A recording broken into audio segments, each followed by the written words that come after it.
evening and welcome to the news on NNH. First, the headlines. Governors assure workers of better wages as talks on minimum wage continue. Yahaya Bello seeks to be tried in Kogi State. Fire incident at Dangote refinery contained. NNPCL uncovers 165 illegal refineries in Niger Delta. Nell Fund approves disbursement of student loans to successful applicants. With the details of these and more, my name is Joanne Davo. Welcome to the news. Let's begin by telling you that governors under the auspice of Nigeria Governors Forum, NGF, has assured workers that better wages will result from the ongoing negotiations between the government, private sector, and organized labor. The governors gave the assurance after a meeting in Abuja on Wednesday. In a communique issued by the Governors Forum and signed by its chairman and Kwara State Governor, Abdulrahman Abdulrazak, the governors agreed to continue engaging with key stakeholders to reach a mutual agreement solution. The governors' meeting comes shortly after the Federal Executive Council (FEC) steps down a minimum wage review memo to allow for more consultations.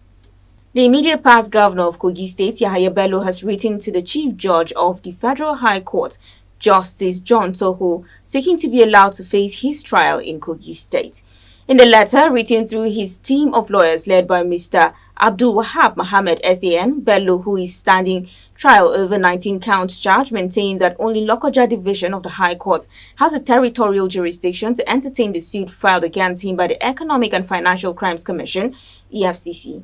Announcing appearance for the defendants, Mr. Adiola Adedipe SAN brought the attention of trial judge Emeka Nwite to the letter his clients wrote to the chief judge. On their part, the anti-graft agency, through its counsel, Mr. Kemi Pinero SAN, urged the courts to compel the defense counsel to provide an explanation as to why the defendant was not in court despite the undertaking he made on June 13th to ensure his presence at arraignment. A minor fire broke out at the Dangote refinery in Ibejuleki, Lagos State on Wednesday, but was quickly contained by the company's response team.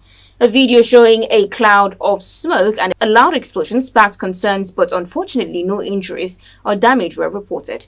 The Group Chief Branding and Communications Officer, Dangote Industries Limited, Anthony Chijena, confirmed the incident, stating that the fire was limited to the effluent segment of the plant and did not contain the whole refinery. The incident highlights the importance of having robust safety measures in place and the need to continuously grow on home multinationals like Dangote Industries Limited. The company's contribution to Nigeria's economic development are significant, and its commitments to safety and sustainability is commendable. As part of efforts to combat crude oil theft, the Nigeria National Petroleum Company Limited NNPCL said it has uncovered additional 165 illegal refineries in the Niger Delta region. An NNPCL document recorded between June 5th and 21st notes that about 400 incidents of oil theft and vandalism were reported by both the government and private security agencies. The latest development comes on the heels of dwindling crude oil production and the inability of Nigeria to meet its 1.5 million barrels OPEC quota. Recently, the NNPCL Group Chief Executive Officer Mele Kyari spoke on the need to fight insecurity in the oil and gas sector as the nation's crude oil production keeps dropping. The Nigerian Education Loan Fund, Nell Fund, has approved the disbursement of federal government-backed student loan. In a press statement published on its X platform on Thursday, the directive was given following its inaugural board meeting in Abuja on Wednesday. Signed by its head media and public relations, Nasir Ayutogo.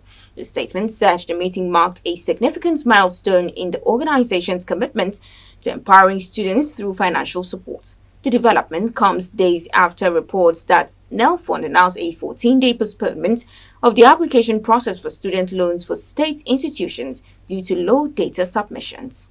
And outside the shores of Nigeria, Kenya's President William Ruto has bowed to pressure and has withdrawn controversial finance bill that sparked deadly protests. Ruto said on Wednesday that the contentious tax hikes would be withdrawn, thereby reversing the course after more than 20 people died and the Kenyan parliament ransacked and razed by protesters opposed to the legislation. However, the president warned that the withdrawal of the finance bill would mean a significant shortfall in funding for development programs designed to help farmers and school teachers, among others, as the East African nation struggles to lower its foreign debt burden.